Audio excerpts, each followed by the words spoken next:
빌립보서 4장입니다.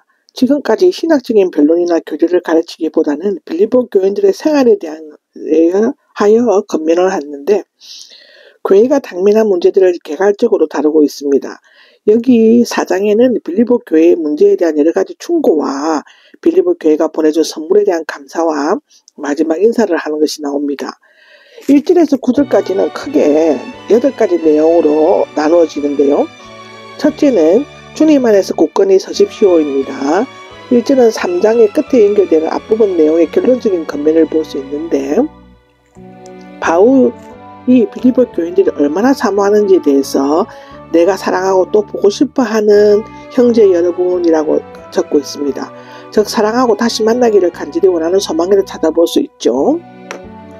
내 기쁨이며 멸류관에서 승리한 자의 머리에 씌우는 멸류관이 내 사랑하는 여러분입니다. 즉 빌립보 교인들은 바울에게 기쁨을 주는 원인과 근거가 되었으며 장차 재림의 날에 자신의 복음사역의 열매와 자랑이 될 것임을 언급하고 있는 것이죠. 이와 같이 주님 안에 서십시오인데요.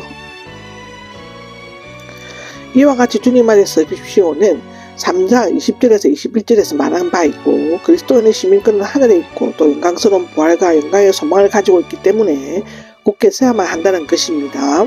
여기 주님 안에는 바울 서신에서 40회 이상 나오고 있습니다. 여기 굳게 서십시오라고 하는데요. 진실되게 굳게 서다 현재 능동태 명령법입니다.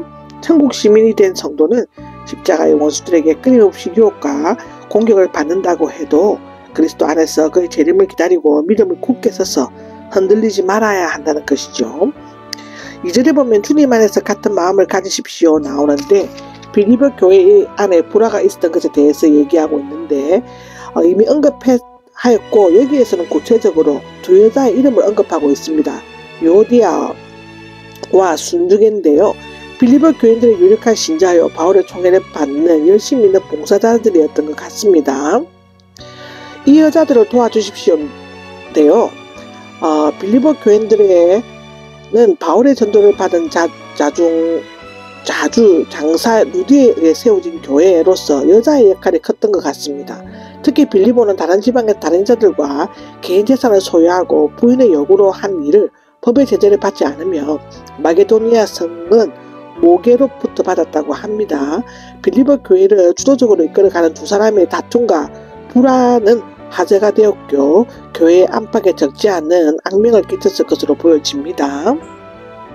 3절에 이 여자를 도와주십시오 하는데요. 참으로 멍에를 함께 맨 신실한 동역자이다인데 그가 누구인지에 대해서는 멍에를 함께 맨 자, 즉 슈즈고스라는 사람, 바울 자신, 바울의 아내 등으로 많은 견해가 있습니다.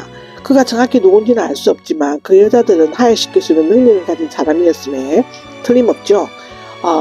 클레멘트가 나오는데 성경에 언급되지 않았으므로 누구인지 정확히 알 수 없으며 로마의 유명한 감독 중 같은 이름을 가진 사람이 있었다고 합니다.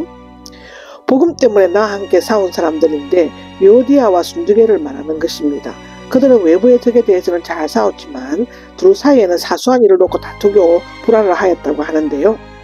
그들의 이름은 생명책에 있었습니다인데 비록 두 사람은 다투고 불화했지만 복음 때문에 함께 싸웠기 때문에 그들의 수고가 헛되지 않고 구속자의 명단에 하나님의 생명책에 기록되었다고 하고요. 그러므로 이제는 다투고 불화가 할 때가 아니라 잘하여 마음을 합하여 진리를 붙들고 함께 일해야만 한다는 것입니다. 주님 안에서 항상 기뻐하십시오 하는데 빌립보는 기쁨의 복음이라고 할 만큼 기쁨의 분위기로 가득 차 있습니다. 이 기쁨과 기뻐하자는 믿음의 기쁨이며 성령의 열매이기도 하죠. 바울은 그리스도에 관해 설교하는 기쁨, 순교의 각오로 포함하는 기쁨을 말하고 있는데 그리스도인의 기쁨은 세상 사람들이 체험하는 기쁨과는 전혀 다른 차원의 것으로 환난과 모진 박해 가운데서 항상 기뻐할 수 있는 기쁨이다입니다. 주님 안에서는 어떤 상황 가운데서 그리스도가 기뻐해야 할 충분한 근거가 됨을 나타내는데 옥중에 갇힌 바울이 그들 기쁨을 강조하는 것은 자신으로 말미암아 불안해하고 염려하는 빌립보 교인들로 하여금 그리스도의 임재하심과 위로하심을 경험함으로써 새로운 삶의 원동력을 얻고 장차 얻게 될 영원한 영광을 사모하도록 하기 위함이었다는 것이죠. 여러분의 인내하는 마음을 모든 사람이 알게 하십시오인데요. 인내하는 마음은 다른 사람이 자신에게 악한 태도로 대하거나 손해나 역경을 당한다 해도 흔들거리거나 넘어지거나 싸울 마음을 가지거나 주관적인 행동을 취하지 않고 원한과 고집을 버리고 그리스도처럼 너그럽게 용서하고 감정과 정욕을 알맞게 절제하고 원만하게 공평하게 친절하게 끝까지 참고 견디는 것을 의미합니다. 모든 사람을 알게 하십시오는 인내하는 마음의 태도는 어떤 특정한 사람뿐만 아니라 불신자나 자신을 괴롭히고 박해하는 자들에게까지 보여줄 것을 권면하고 있죠. 주님이 가까이 계시기 때문이다인데 당시 초대 교인들은 인사말처럼 주님께서 오십니다 라고 마라나타 라고 말했다고 하는데 아마도 주님 가까이 계십니다로 그들께 사용될 수 있다고 합니다. 이 말은 시간적 공간적 의미로 해석되는데 시간적으로는 주님께서 오실 때가 가까이 왔다는 것입니다. 그러므로 서로 다투지 말고 용서해야만 주님께서 오실 때 용서해 주실 것이라는 것입니다. 공간적으로는 주님이 가까이 오셔서 곁에 계시다는 것이죠. 아마도 주님께서 가까이를 함께 계시면 가까운 때에 오실 것이라는 믿음은 빌립보 교인들이 한난과 핍박을 당할 때마다 큰 위로와 소망을 주었다고 합니다. 아무것도 걱정 말고 감사함으로 하나님께 아뢰십시오입니다. 사람이 세상을 염려나 걱정 없이 살아갈 수 없습니다. 그러나 기뻐하고 인내하면서 주님의 임재와 소망을 가지게 되면 아무것도 염려하거나 걱정하지 않게 될 수 있습니다. 왜냐하면 염려나 걱정을 하는 것은 마음이 하나님께로부터 떠나 자신이나 사물에 기울이지 되시기 때문이죠.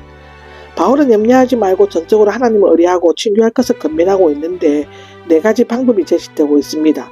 즉 모든 일에 기도, 믿는 자와 같은 마음으로 하나님께 접근하고 모든 일에 기도와 간구로 요청할 것을 감사함으로 하나님께 아뢰십시오입니다. 그러면 지켜줄 것입니다인데요. 그러면 지켜줄 것입니다인데 모든 이해력을 뛰어넘는 즉 사람의 생각으로 기억할 수 없고 스스로 힘으로 경험할 수 없는 하나님의 평화 즉 일시적이고도 표면적인 세상의 평화는 달리 하나님께로부터 오는 내적이고 영원하고 완전한 평화이고 염려를 없애주고 기쁨의 동반자가 되는 것입니다. 하나님의 평화가 그리스도 예수 안에서 마음과 생각을 지켜줄 것입니다인데요. 여기에서 이해력은 육적인 생활에 속하는 이성, 마음은 지적, 의가 자리 잡은 장소입니다. 생각은 마음에서 나오는 판단이나 지혜의 출제를 의미하죠. 하나님의 평화는 막강한 로마 군대의 파수꾼처럼 성도들을 모든 근심과 걱정과 염려로서 굳건히 지켜줄 것입니다. 모든 것에 다 마음에 간직하십시오인데요. 끝으로 바울 서신에서 끝맺으려고 하거나 새로운 주제를 언급하려고 할 때 사용되는 용어입니다.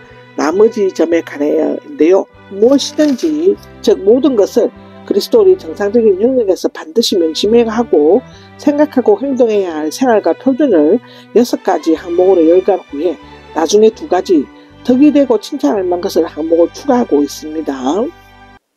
즉 참되고 경건하고 옳고 순결하고 사랑스럽고 명예롭고 덕이 되고 하는 그런 것들을 의미하는데요. 칭찬할 만한 것이면 높은 도덕성의 칭찬을 말하는데 마음에 간직하십시오는 단순히 유익하거나 마음속에 담아두는 것이 아니라 이상의 덕목들을 귀하게 여기고 친밀하게 계획하고 실행하라는 것이죠. 내게서 배우고 받고 듣고 본 것을 그대로 실천하십시오라고 하는데 바울은 자신이 배우고 믿고 확신하고 있는 바를 남김없이 다 가르쳤으며 설교의 말과 손끝으로가 아니라 행동으로 본을 보이고 몸으로 실천함으로써 가르쳤습니다. 그는 자신을 본받는 자가 되라고 권면하죠. 그러면 평화의 하나님께서 여러분과 함께 계실 것입니다인데요. 하나님의 평화가 지켜줄 것입니다인데 여기에서는 함께 계실 것이다 라고 언급하고 있죠. 참된 평화는 그리스도의 속죄로 인하여 하나님과 사람과 사람 사이에 이루어지는 것입니다. 에베소서 2장 14절에서 18절에 기록되어져 있죠. 평화의 하나님 즉 모든 면에서 진실하게 행하고 올바르게 살려고 하는 자들에게 함께 계신다고 로마서 15장 33절, 데살로니가전서 5장 23절에는 기록하고 있습니다.